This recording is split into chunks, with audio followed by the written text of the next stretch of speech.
When you think of Jamaica, you think of reggae, sun, beaches, and athletic greatness. But here's a reality that shocks most people. In 2025, Jamaica is still officially under the British Crown. Yes, you heard that right. Our head of state is not Jamaican. It's King Charles III, ruling from a palace 4,000 miles away in London. But the tide has turned. The island that gave the world Bob Marley's cries of liberation, Marcus Garvey's vision of African pride, and Usain Bolt's lightning-fast dominance is now preparing to take the boldest step since independence in 1962. Jamaica is saying enough. Enough colonial hangovers, enough symbolic chains. The nation is moving to remove the monarchy once and for all, and in the same breath, it's demanding reparations for centuries of slavery and exploitation that built Britain's wealth. This is not a minor constitutional amendment.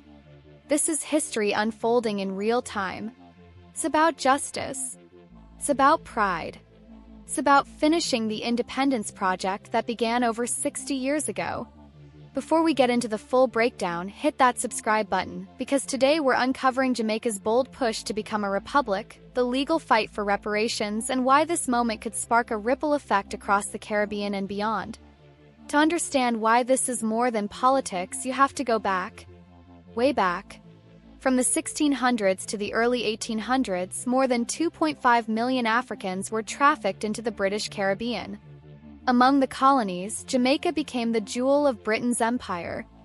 It was the sugar capital of the world, a colony so profitable that it made men like William Beckford, a plantation baron in London, some of the richest elites of their age.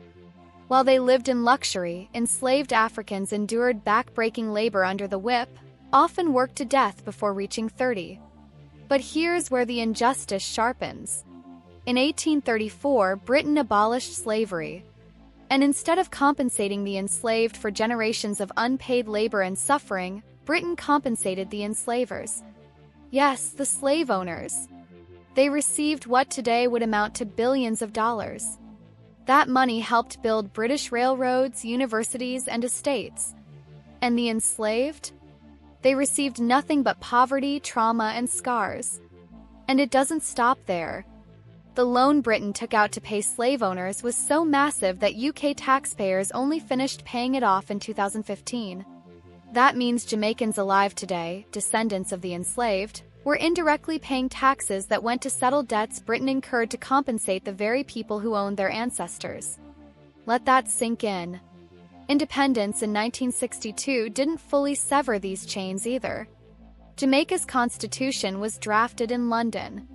Court cases still carry the words "the Crown versus," and the Governor-General appointed by the monarch represents the king, not the Jamaican people.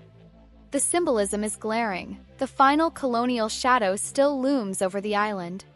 So when Jamaicans say independence isn't finished, it isn't rhetoric. It's reality. Fast forward to today. In December 2024, Jamaica's parliament tabled the Constitution Amendment Republic Act. Its goal? Replace King Charles III with a Jamaican head of state, someone chosen by Jamaicans, accountable to Jamaicans, and representative of Jamaica's sovereignty. Prime Minister Andrew Holness declared that by the next general election in September 2025, Jamaica would officially transition into a republic. But constitutional change isn't a walk in the park. It requires two-thirds support in both houses of parliament, plus approval in a national referendum. Initially, many expected that referendum to happen before the election. But by March 2025, it had been delayed. Till the direction is clear. Jamaica is following the trail blazed by Barbados, which became a republic in 2021.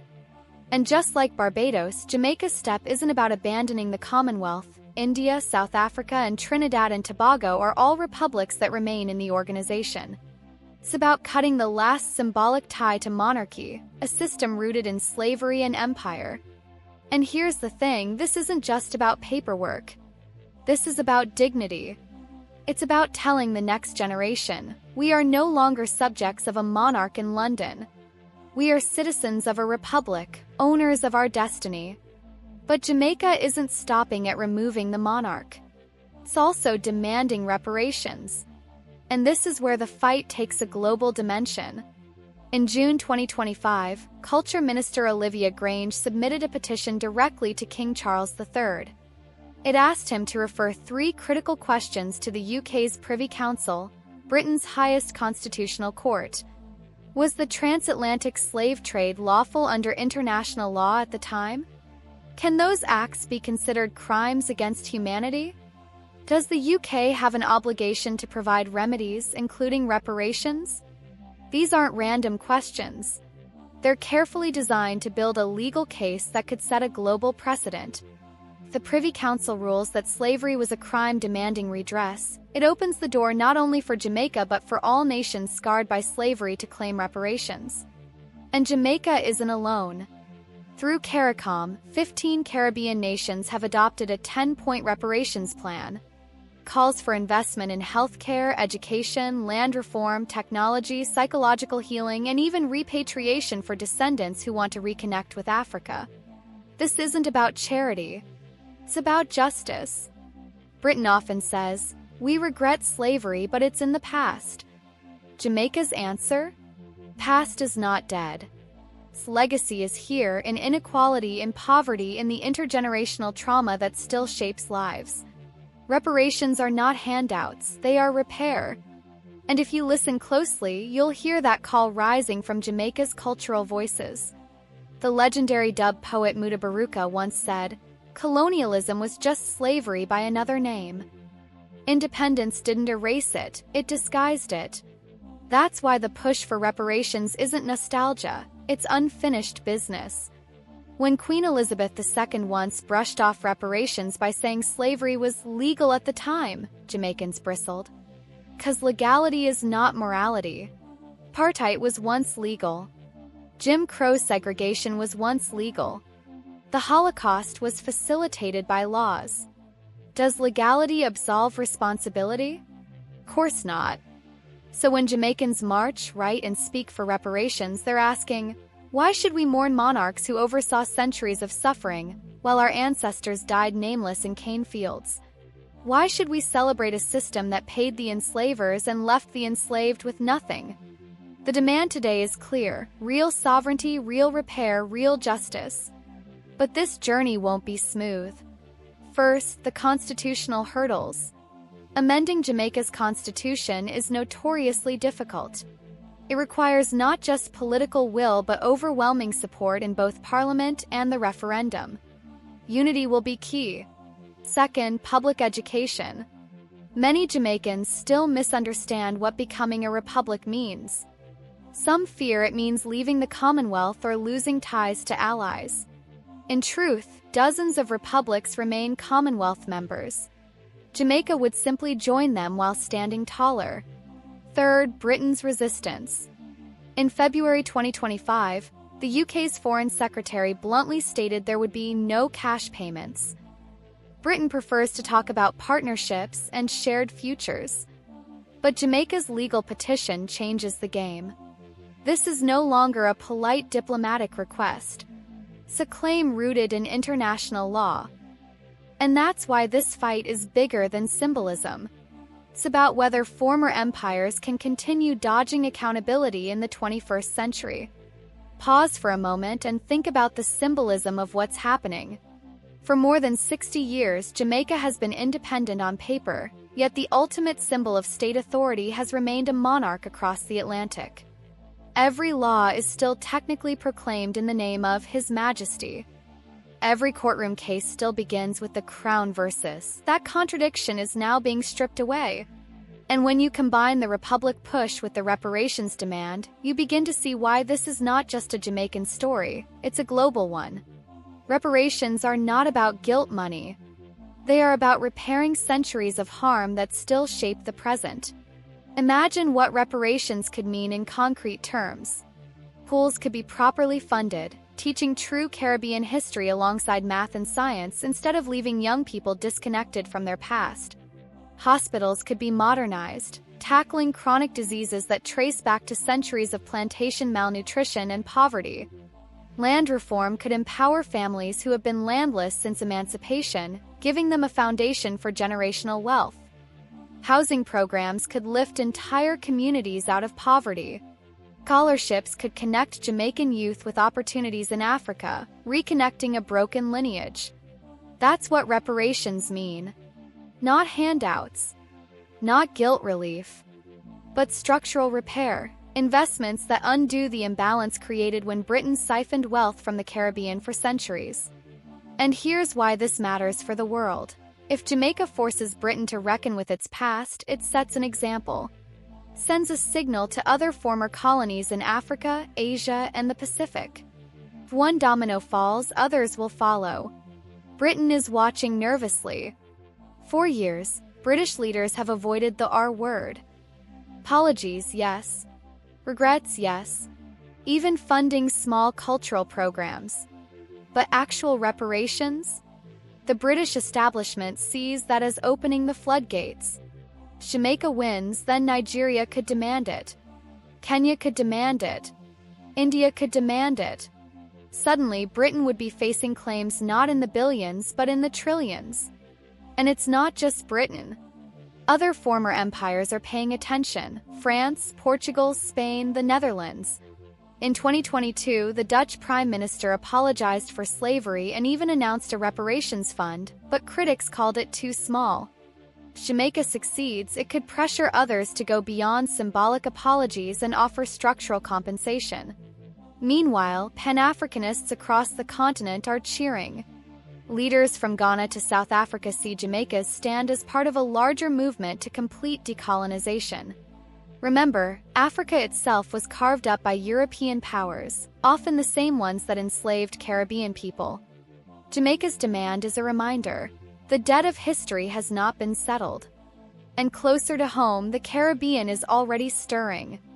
In Barbados, Prime Minister Mia Mottley led her nation to become a republic in 2021, replacing the Queen with a local head of state. That move reignited debates across the region. Now, Antigua and Barbuda, St. Vincent and the Grenadines, and the Bahamas are openly considering the same path. Jamaica, being one of the largest and most influential Caribbean nations, could be the tipping point. If Jamaica becomes a republic in 2025, expect a domino effect.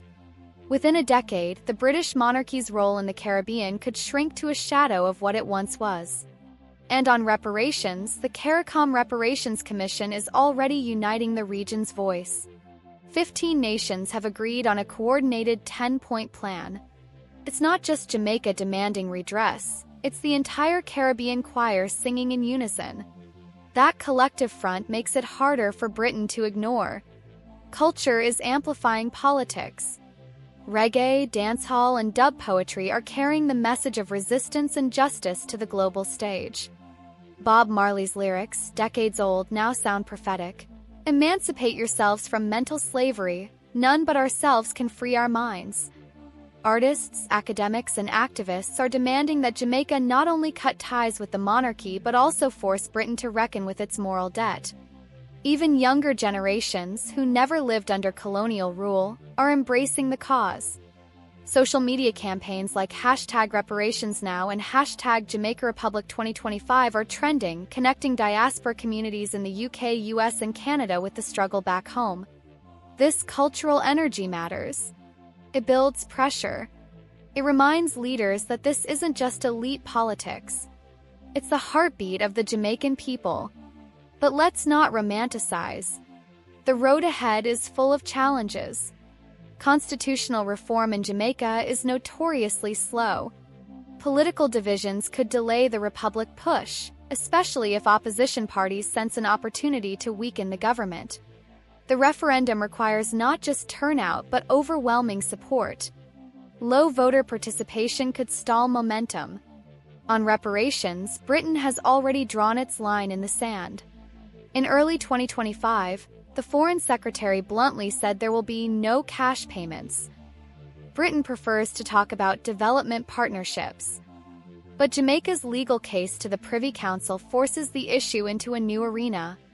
Will Britain comply with its own courts if the ruling favors reparations? Or will it stonewall, risking diplomatic fallout? And finally, public perception. Some Jamaicans worry that cutting ties with the monarchy is symbolic theater while deeper issues, crime, inequality, corruption, go unaddressed. The government will have to convince citizens that republic status and reparations are not distractions but foundations for real progress. This moment is historic because it forces a reckoning. For Britain, it's about facing the uncomfortable truth that its wealth was built on slavery and exploitation. For Jamaica, it's about completing independence, not just politically but psychologically and economically.